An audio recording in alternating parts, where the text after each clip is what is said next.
Hey guys, I do want to make the disclaimer that this video is very cheesy. I am 100% aware of it. I think that I was just trying to get the feel of the movie.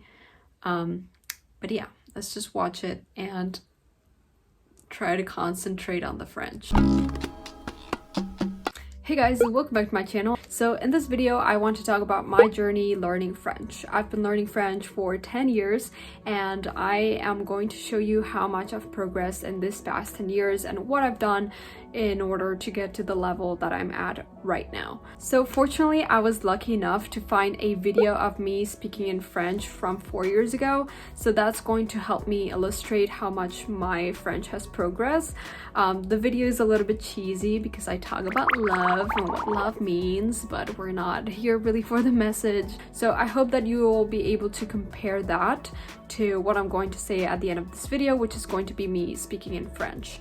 However, before we do that, I do want to give you a timeline, like a little quick timeline of what I did and how I started learning French. Before I start this video, I do want to thank HelloTalk for sponsoring this video. HelloTalk is a language learning app and it's great because it works kind of like a social media for language learners. So the first thing that you're going to do when you create an account is you're going to create your profile, and after that you can start browsing profiles of other people who are in the app and who are interested in doing language exchanges. So basically what this means is that they will help you learn their language, and in exchange they want you to help them learn yours. So you will have the opportunity to talk to people from all over the place, all over the world, depending on what language you want to learn. For example, guys, today I met Lucas. He was trying to learn Spanish. I was trying to practice my French with him. We both got to speak in both languages. And one really cool thing is that you can press on any of the chats that your partner sends and you can correct them. So this is really cool because you can get feedback as you socialize with other people. Another really cool thing about HelloTalk is that they have this tab called Moments. And in this tab, you will see what people are posting. Obviously, because this is kind of like a language-oriented app, everyone is posting about language-oriented things or language-related things. And I think that it is a great way to be part of a community of people who are language lovers. Aside from interacting with people, you can also start practicing your language and honing your skills with the grammar and vocabulary exercises that they have. They currently have 10 languages, so you can start practicing any of those 10 languages, and they have exercises for all of those. I think that the grammar and the vocabulary exercises, as you can see from the screen, are very interactive. I had a lot of fun learning some actual vocabulary that I didn't know in French. So I really got to take advantage of their game word learning, and you can do that as well. They also provide you a vocabulary list of all the words that you've been exposed to in the game so that you can keep track of the words that you've been learning.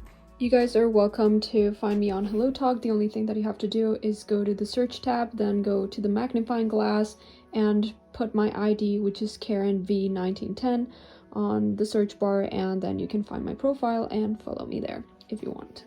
So definitely go check this app out and become part of a language learning community. And now let's go back to the video.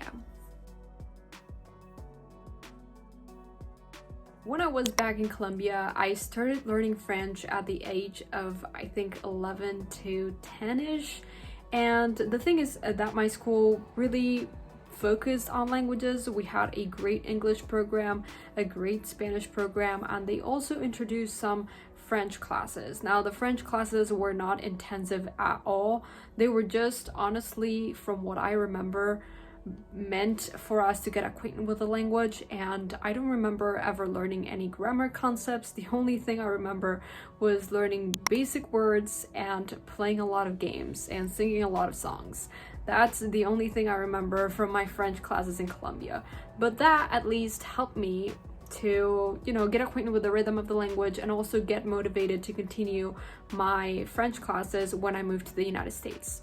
When I moved to the US, the classes were a little bit different because they focused a lot on grammar concepts. So from what I remember from my years in middle school and in high school from the US was that we learned the passé composé, the imperfect, and the subjunctive. But those are the three things that we learned in high school, or that I learned in American high school and in American middle school.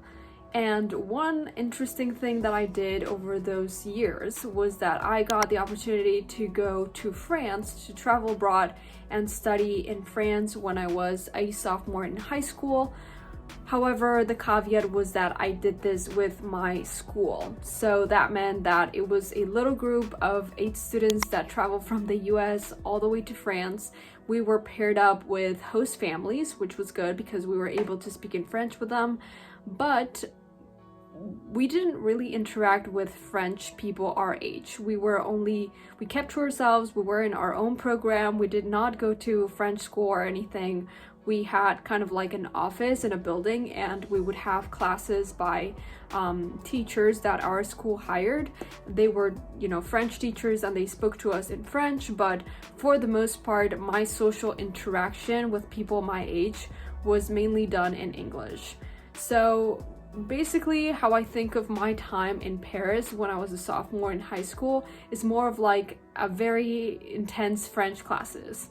I think that my French, improved, obviously. I think my pronunciation improved. But when I think about how I was able to express myself, I don't think that I was super fluid. And the reason I'm saying this is because when I remember my dinners with the family, with the French family, I remember that the dad would often, be curious about Colombia and ask me questions about my time back home. And he would usually have to guide me through my answer till I finally was able to respond to his questions, because I wasn't able to express myself well enough just to blurb out the answer and be like, hey, so this is how school was, and these are all the details of like Colombian education and blah blah blah. It was more of like him guiding me through my answer until he understood whatever I was trying to explain to him. So that's one of the reasons I remember that I wasn't able to just speak impromptu and like a native speaker. So when I went back to the States, unfortunately, I did lose a little bit of the progress that I had made in French, which is just normal because I didn't have anyone to talk to in French. So the only thing I did to keep up my progress was listening to French music. That was like the only thing I took up aside from the French classes that I was taking in high school. So that didn't really help much, and my French definitely deteriorated a little bit. It didn't deteriorate completely because I kept up with my French classes, but it deteriorated a little bit. And then this is where the video that I'm going to show you comes into play, because I had a very cool French class. It was called French cinema, and we watched, some of the French classics of French cinema. One of them was Hiroshima Mon Amour, and it's a beautiful movie. I 100% recommend it. It's so beautiful. So one of our projects was to make a little film in the same style of one of the movies that we had watched, and I chose obviously Hiroshima Mon Amour, and this is the video that I'm going to show you. So that's why I'm talking about love, because Hiroshima Mon Amour is about love. So here's the video.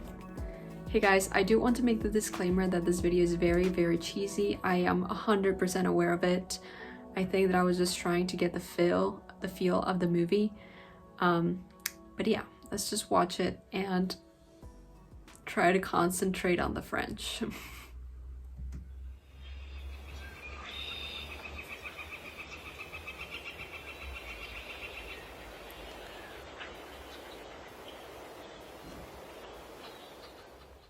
Il y a peu de choses plus primitives que la forte envie de se rapprocher à quelqu'un d'autre. L'attraction vers l'intimité de se fusionner avec un autre être humain est innée. Mais il y a toujours une illusion qui nous fait craindre la mort. C'est que plus vous êtes éloigné des autres, plus ils paraissent invulnérables. Mais personne n'est invulnérable. Tous cherchent la mort. Parce que l'amour, c'est ce qui nous déplace, ce qui nous gonfle, ce qui nous égorge d'émotions. Quand on voit la mort pour la première fois, l'image est abrupte, encadrée, elle est déjà en mémoire. Les moments passent devant nos yeux. Il y a un sentiment de perte, la peur que jamais ce moment ne se répétera. cette mélancolie intégrée dans l'expérience des ravissements, et ce qui est si unique et émouvant de l'amour, mais aussi ce qui les rend aussi tragiques. So in terms of the French, I think that one thing that I'm doing in this video that makes it sound a little bit weird is that I'm over articulating, and obviously it doesn't sound super natural, but that's something that, you know, would help any beginner. So if you try to over articulate, maybe you're not going to sound super natural or have the accent of a native speaker, but it's definitely going to help you get hold of all of the mouth movements that you need to make, which are different from your native language, in order to really understand how to pronounce new words in your new language. So that is something that I'm noticing over here. Another thing is that I'm making small pronunciation mistakes and vocabulary mistakes, but aside from that, I think it's good. And now I'm going to speak in French to show you my progress in the past 4 years, and especially in this past 3 months that I've been really working on my French here in Paris. Bonjour tout le monde, ça fait 3 mois que je suis ici en France. Il y a des moments très difficiles avec mon français parce que parfois, si j'en parle beaucoup, je commence à vraiment perdre l'accent et à commencer à parler avec un accent espagnol. Donc, ouais, je crois que je me suis améliorée énormément, surtout parce que en écoutant les gens et en étant corrigée tout le temps, je crois que j'ai vraiment amélioré mon français. Mais de toute façon, il y a énormément des erreurs que j'ai fait en chœur. Mais maintenant que j'ai déjà écouté la vidéo et j'ai commencé à m'écouter parler, je vois une différence énorme par rapport à la prononciation. Évidemment, quand j'ai fait les documents, quand j'ai fait la vidéo, j'avais écrit tout. C'était pas une chose spontanée. Mais maintenant, vous pouvez ne pas me croire, mais c'est une chose complètement spontanée. J'ai rien écrit, j'ai rien préparé. Donc, oui, je pense que mon français s'est énormément amélioré. Malheureusement, c'est que je peux vous montrer ici avec cette petite vidéo et cette petite conversation en français, cette petite monologue que je vous fais maintenant. C'est très très peu pour pouvoir vraiment vous montrer mon progrès, parce que si vous voulez vraiment voir mon progrès, il faudrait faire je sais pas, un examen une évaluation complète, une évaluation plus approfondie. Mais parce que j'ai pas le temps, évidemment, c'est difficile de vous montrer comment je me suis améliorée dans tous les aspects de la langue. J'espère que vous pouvez voir qu'au moins dans ma prononciation, je me suis beaucoup améliorée.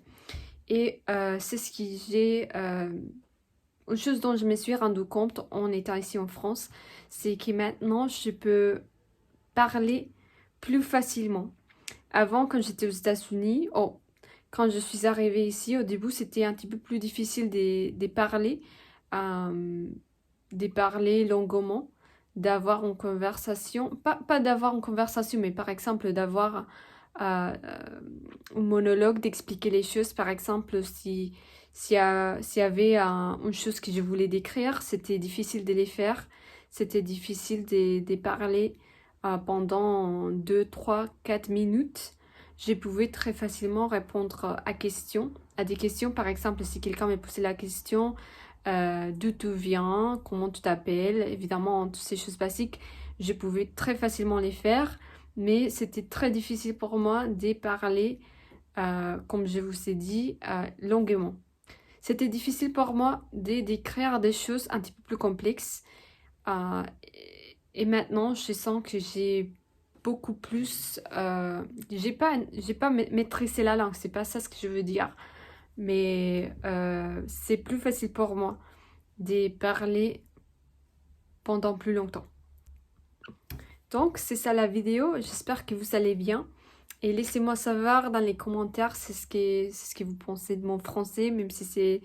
Je veux pas avoir des commentaires méchants, évidemment, mais peut-être des corrections si vous en avez. Ça me ferait plaisir. d'apprendre plus. Donc, n'hésitez pas à me laisser des commentaires sur mon français, sur mon prononciation et sur les erreurs que j'ai fait encore. Donc, à la prochaine. Au revoir.